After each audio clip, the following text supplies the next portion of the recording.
Good morning everyone, welcome back to our daily current affair series. और चलिए शुरुआत करते हैं आज के हमारी इस डेली करंट अफेयर के वीडियो का। और सबसे पहले देखते हैं कि वो कौन से टॉपिक्स है जो आपकी सिविल सर्विस प्रिपरेशन के लिए इंपॉर्टेंट है। लेकिन टॉपिक्स को शुरू करने से पहले मैं एक चीज आपको बता दूं कि यहाँ पे जो भी फाइल आपके सामने है वो हमारी टेलीग्राम ग्रुप की चैनल पे से आपको मिल जाएगी, which is mentioned in the description box. So you can go there, you can join the channel and you can download this PDF which is available in both the languages, that is Gujarati as well as English. So for all those aspirants who are doing their preparation even in Gujarati medium, you can also download this PDF. और अगर आप इस PDF को ध्यान से देखेंगे तो यहाँ पे आपको प्रीलिम्स और मेंस दोनों का कंटेंट वहां पे मिलेगा। सो उसके बाद आपको अलग से करंट अफेयर्स की नोट्स बनाने की जरूरत नहीं पड़ेगी, this is more than enough. उसे इस तरीके से ही वहां पे बनाया गया है ताकि आपके प्रीलिम्स और मेंस दोनों के टॉपिक्स और दोनों के डेटा वहां पे आपको मिल जाए। तो चलिए शुरुआत करते हैं आज के हमारे इस लेक्चर का। And the first topic about today that is about हाका डांस। हाका डांस क्या है ये एग्जैक्टली हाका डांस और क्यों अभी कंटेक्स्ट में है, तो चलिए वन बाय वन उसके बारे में वहां पे जानते हैं।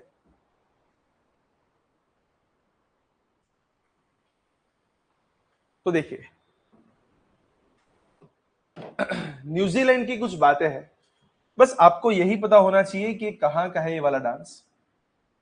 न्यूजीलैंड के अंदर जहां पे भी रिसेंटली एक सिख नगर कीर्तन वहां पे हुआ, उसके काउंटर प्रोटेस्ट के तौर पे माओरी हाका ने पूरे ग्लोब का, पूरे वर्ल्ड का एक अटेंशन वहां पे दिया। After being performed as a protest gesture in New Zealand, both during a counter protest against a Sikh Nagar Kirtan in Auckland. Haka exactly है क्या? Haka is a traditional Maori posture that involving vigorous rhythmic movements, that is stamping feet, slapping thighs and chest, chanting as well as intense facial expressions, जो उनकी strength, unity, pride, challenge और protest को वहां पे showcase कर रहा है। और ये वाली चीज आपको एग्जाम पॉइंट ऑफ व्यू से ध्यान में रखनी है कि ये माओरी हाका जो है वो कहां का एक डांस फॉर्म है, दैट इज फ्रॉम न्यूजीलैंड।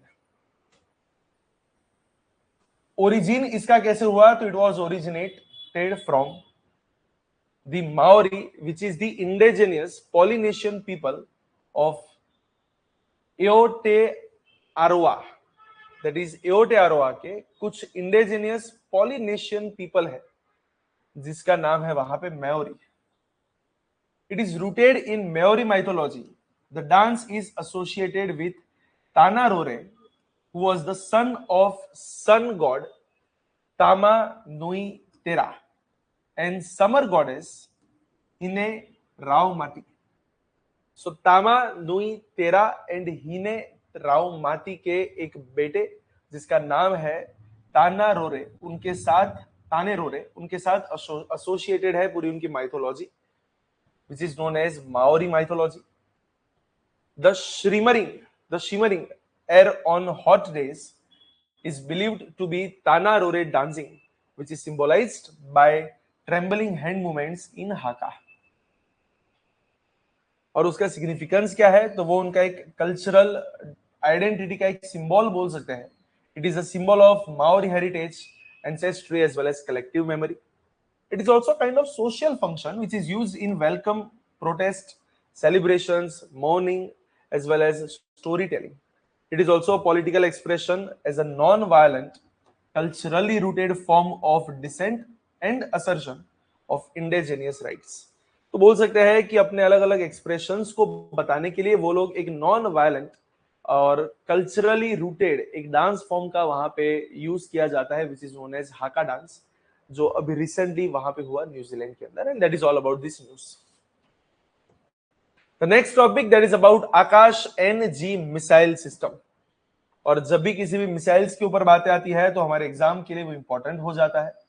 और DRDO has successfully completed user evaluation trials of the next generation NG, that is for next generation Akash missile, meeting all PSQR requirements अगर हम आकाश नेक्स्ट जनरेशन मिसाइल सिस्टम की बात करें तो ध्यान रखना एक इंडिजीनियसली डेवलप्ड है, मतलब पूरी स्वदेशी है, और वो surface to air missile system वहां पे है, which is designed to intercept a wide range of aerial threats, including the aircrafts, drones, cruise missiles, as well as other high-speed targets. In short, अगर किसी और देश में से हमारे ऊपर अगर कोई एयर स्ट्राइक होती है तो उसे वहां पे कंप्लीटली क्रैश करने के लिए हमारी जो एयर डिफेंस सिस्टम है, विच इज नोन एज, उसके लिए जो इंपॉर्टेंट मिसाइल है, it is known as Akash surface to air next generation missiles. It is developed by DRDO, that is Defense Research and Development Organization, जो आकाश के पहले के वेरिएंट्स को वहां पे रिप्लेस करेगा, उसे और वहां पे अपग्रेड करेगा, और ज्यादा एक्यूरेसी और ज्यादा फास्टर रिस्पॉन्स उसे वहां पे डिप्लॉय करेंगे, जिससे हमारी आत्मनिर्भरता और बढ़े, सेल्फ रिलायंस. साथ साथ indigenous radio frequency seeker for higher accuracy and resistance to electronic counter measure, तो वो सब उसके वहां पे एम्स है, और साथ साथ उसके कुछ फीचर्स. और कुछ अगर उसके फीचर्स की बात करें तो dual phase solid rocket motor which enables the engagement at varied ranges and altitudes. Capabilities क्या है, तो हाई स्पीड एरियल थ्रेट्स को वहां पे क्रैश कर सकता है, लो एल्टीट्यूड टारगेट्स को हिट कर सकता है, long range high altitude targets को भी वहां पे हिट करने के लिए important, fully indigenous radar and command and control system, high precision demonstrated across multiple operational scenarios. And that is all about Akash next generation missiles. तो अभी recently DRDO ने उसको वहां पे सक्सेसफुली वहां पे कंप्लीट किया है, उसका इवेल्युएशन, उसकी प्रोसेस, और फाइनली वो हमारे पास अभी आ चुकी है. चले नेक्स्ट टॉपिक. लेकिन वहां पे जाने से पहले मैं आपको एक चीज बता दूं, PD Gurukul, which is the best institute in Gujarat for civil service preparation, जहां पे specifically UPSC and GPSC class 1-2 के एग्जाम्स के ऊपर फोकस किया जाता है in 3 mediums, English medium, Gujarati medium as well as Hindi medium. और हमारी तीनों ब्रांचेस के ऊपर which are in Ahmedabad, Vadodara and Gandhinagar, तीनों ब्रांचेस के ऊपर नई बैचेस की होने वाली है शुरुआत from the next month, right. So अगर अभी तक आपने एनरोलमेंट नहीं करवाया है तो नीचे डिस्क्रिप्शन बॉक्स के अंदर आपको एक फॉर्म मिलेगा, you just have to fill up that form, और else you can also contact on this number to get further information. अब देख सकते हैं कि किस तरीके की प्रिपरेशन यहाँ पे करवाई जाती है. 1-to-1 मेंटरशिप प्रोग्राम जो हमने लॉन्च किया है, जो आपके कोर्स के अंदर ही आ जाता है, तो वो किस तरीके से काम करता है, क्योंकि यहाँ पे in civil services we all know कि एवरीवन नोज कि पढ़ना क्या है, बट कितना पढ़ना है, किस तरीके से पढ़ना है, उसका रिवीजन कैसे होना चाहिए, कौन से सब्जेक्ट के बाद कौन से सब्जेक्ट के ऊपर जाना चाहिए, जिससे आपकी कैपेसिटी भी बिल्ड रहे, आपका इंटरेस्ट भी वहां पे बना रहे, और साथ साथ आपकी प्रिपरेशन भी आगे बढ़ती रहे, which is all about direction. So we all know कि ये बुक पढ़नी है, वो वाली बुक पढ़नी है, बट कैसे पढ़ना है, किस तरीके से पूरे सिलेबस को कवर करना है, वो किसी को नहीं पता है. And that is the main thing that which are providing from PD Gurukul platform. So अभी तक अगर आपने एनरोलमेंट नहीं करवाया है तो एटलीस्ट एक बार रजिस्टर करवाइए अपना नाम फॉर डेमो लेक्चर्स, एक बार डेमोस को देखिए, एक बार जानिए कि किस तरीके से प्रिपरेशन होती है, and then after you can make a decision, and then after you can start your preparation with PD Gurukul. चलिए नेक्स्ट टॉपिक के ऊपर आगे बढ़ते हैं, which is about commission for air quality management. और अभी वहां पे कुछ कंटेक्स्ट में क्या है, the commission for air quality management has issued show cause notice to 6 thermal power plants within 30 kilometres of Delhi for violating biomass को firing norms which are aimed at reducing air pollution in the NCR, that is National Capital Region. Commission for air quality management ने दिल्ली के आसपास के 300 kilometre के अंदर रहे 6 thermal power plant को notice भेजी है, क्योंकि लग रहा है कि उन्होंने बायोमास को फायरिंग नॉर्म्स का वहां पे वायलेशन किया है. ये नॉर्म्स किसके लिए बनाए गए थे, ताकि एनसीआर के अंदर एयर पॉल्यूशन को कम कर सके. अगर आप उस नॉर्म्स को वहां पे वायलेट करोगे तो there is a commission which is named commission for air quality management, वो वहां पे नोटिस को इश्यू करेगा. एक स्टैट्यूटरी बॉडी है ये वाला कमीशन, जिसका मेन काम क्या है, mandated to coordinate, plan and implement the measures for prevention and the control of air pollution in NCR and the surrounding areas. इसकी एस्टैब्लिशमेंट कब हुई, तो ये 2021 की बात है, 2021, under the commission for air quality management in NCR and adjoining areas ordinance 2021, जिसने original environment pollution prevention and control authority को वहां पर रिप्लेस किया। हेडक्वार्टर्स है न्यू दिल्ली के अंदर, एक होता है उसका चेयरपर्सन, एक होता है उनके मेंबर सेक्रेटरीज, और कुछ होते हैं वहां पे full time members from the central government. साथ साथ वहां पे 3 इंडिपेंडेंट टेक्निकल एक्सपर्ट्स भी होते हैं in air pollution, 3 members from non governmental organisation which is known as NGOs, और उसका टेन्योर वहां पे उनका कितना रहता है, तो बोले 3 साल या फिर 70 years of age, whichever is earlier. Coverage क्या है, उसका मेन फोकस क्या है, that is NCR, national capital region, जो दिल्ली के साथ साथ हरियाणा, पंजाब, राजस्थान और यूपी के भी पोर्शंस के अंदर फैला हुआ है। फंक्शनिंग क्या है, तो जितने भी एयर पोल्यूशन कंट्रोल एक्शंस है उन सबको वहां पे कोऑर्डिनेट करना with centre as well as state governments, air quality management के लिए कुछ स्ट्रेटेजीज को बनाना और उसको वहां पे एग्जीक्यूट करना,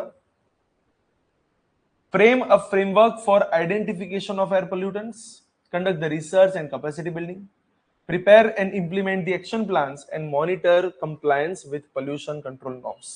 सबको मॉनिटर करना है कि कौन कितना उसे वहां पे फॉलो कर रहा है, और अगर कोई फॉलो नहीं कर रहा है तो उसे वहां पे नोटिस वगैरह इश्यू करना है। That is all about this commission for air quality management. The next topic that is about China files WTO complaint against India. तो आपको ये पता होना चाहिए कि WTO के अंदर चाइना ने जो कंप्लेंट की है अभी रिसेंटली, वो किसके रिगार्डिंग है। तो चाइना ने अभी एक नई कंप्लेंट फाइल की है वर्ल्ड ट्रेड ऑर्गेनाइजेशन के अंदर, जहां पे उसने इंडिया की सोलर सब्सिडीज और टैरिफ मेजर्स को चैलेंज किया है। और इश्यू क्या है, China has short formal consultations with India under WTO framework regarding the subsidies for India's photovoltaic sector। China ने ऐसा क्लेम किया है कि इंडिया की जो पॉलिसीज है वो टैरिफ कमिटमेंट और नेशनल ट्रीटमेंट और ऑब्लिगेशंस को वहां पे वायलेट कर रही है। इंडिया की जो पॉलिसीज है वो इंपोर्ट सब्स्टिट्यूशन सब्सिडीज को प्रोहिबिट कर रही है, favouring the domestic producers over the foreign firms. This follows an earlier Chinese complaint in October 2025 against India's EV and battery subsidies, signaling rising trade frictions over green industrial policies। और WTO का पूरा ये dispute settlement function मतलब setup किस तरीके से काम करता है, तो WTO के अंदर देखा जाए तो वहां पे उसकी जो जनरल काउंसिल है उसके अंडर में 2 बॉडीज है, एक है ट्रेड पॉलिसी रिव्यू बॉडी और दूसरी है डिस्प्यूट सेटलमेंट बॉडी। एक rule based compulsory and multilateral mechanism है to resolve the trade disputes. एक किसके अंडर में काम करता है, under the dispute settlement understanding which is an integral part of WTO agreement. It ensures the security, predictability as well as stability, और सभी लोगों के राइट्स और ऑब्लिगेशंस को वहां पे वो सिक्योर करता है, और कहीं पे भी अगर कोई भी वायलेशन होता है तो उसको वहां पे प्रिवेंट करता है। उसके स्टेजेस क्या होते हैं, the key stages of WTO dispute settlement. देखिए सबसे पहले जितने भी मेंबर्स को अंदर अंदर डिस्प्यूट है वो वहां पे एक फॉर्मल कंसल्टेशन करते हैं to resolve the issues amicably without any litigation that reflects the WTO's preference for negotiated and mutually agreed solutions। In short अगर 2 कंट्री को वहां पे कोई तकलीफ है तो पहले एक बार बातचीत करते हैं, अगर मान के चलो वहां पे कुछ बात नहीं बनी तो एक इंडिपेंडेंट पैनल बनाई जाती है ऑफ एक्सपर्ट्स जो एविडेंस और लीगल आर्ग्यूमेंट्स को वहां पे चेक कर रहे हैं, और उसके साथ वो एक बार चेक कर रहे हैं कि क्या यहाँ पे WTO के रूल्स वायलेट हुए हैं कि नहीं हुए हैं।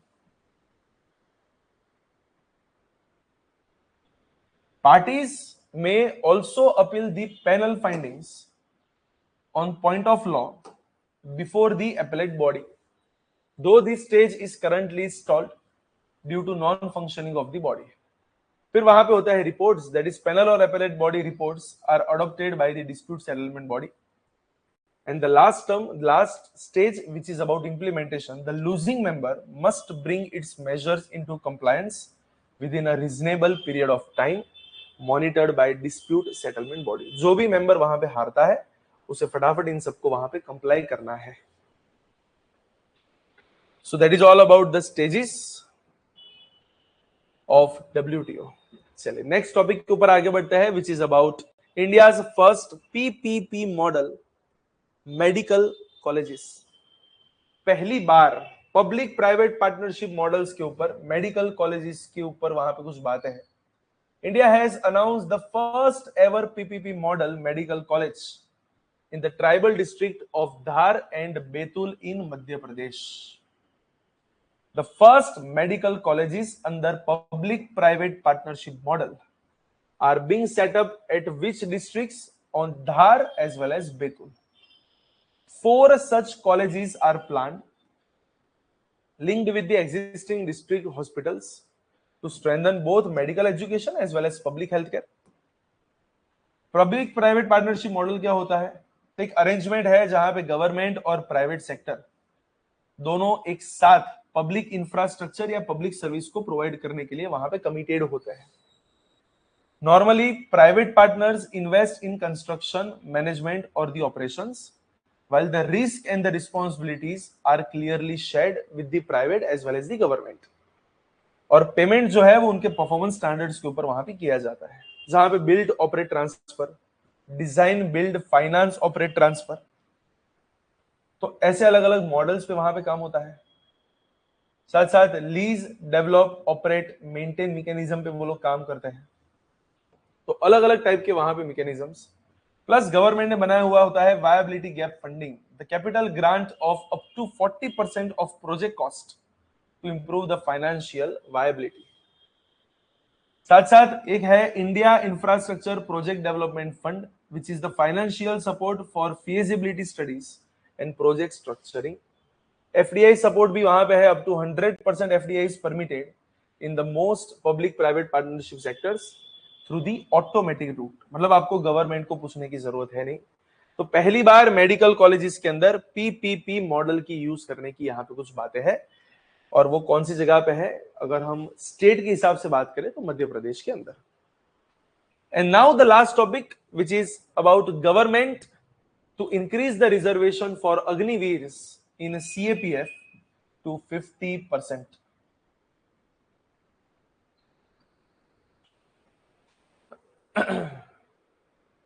देखिए, होम मिनिस्ट्री ने अभी रिसेंटली नोटिफाई किया है कि जो भी एक्स अग्निवीर्स हैं उनकी रिजर्वेशन हम बढ़ाने वाले हैं.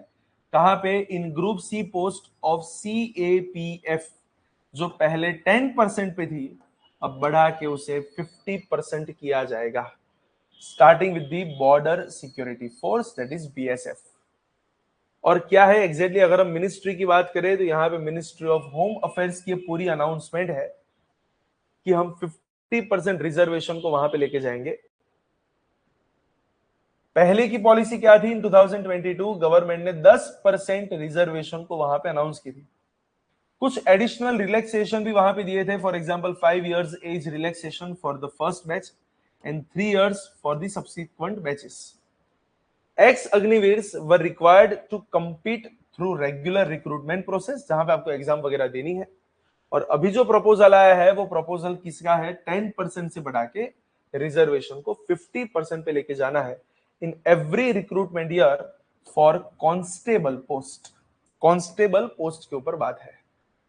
Ex-Agniveers are exempted from PST or PET but must clear the written examination. ध्यान रखना, यहाँ पे रिटर्न एग्जामिनेशन आपको देनी है, right.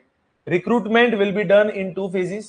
Phase number 1, nodal CAPF recruits ex-Agniveers for 50% vacancies. और phase number 2, SSC recruits the remaining candidates including those 10% ex-servicemen. Age limit for the absorption of BSF, combatized constable that is relaxed from 30 years to 35 years. Normally 30 साल की as होती है age limit, लेकिन उसे वहां पे 5 साल का रिलैक्सेशन, दैट इज 35। और ये अग्निपथ स्कीम क्या थी?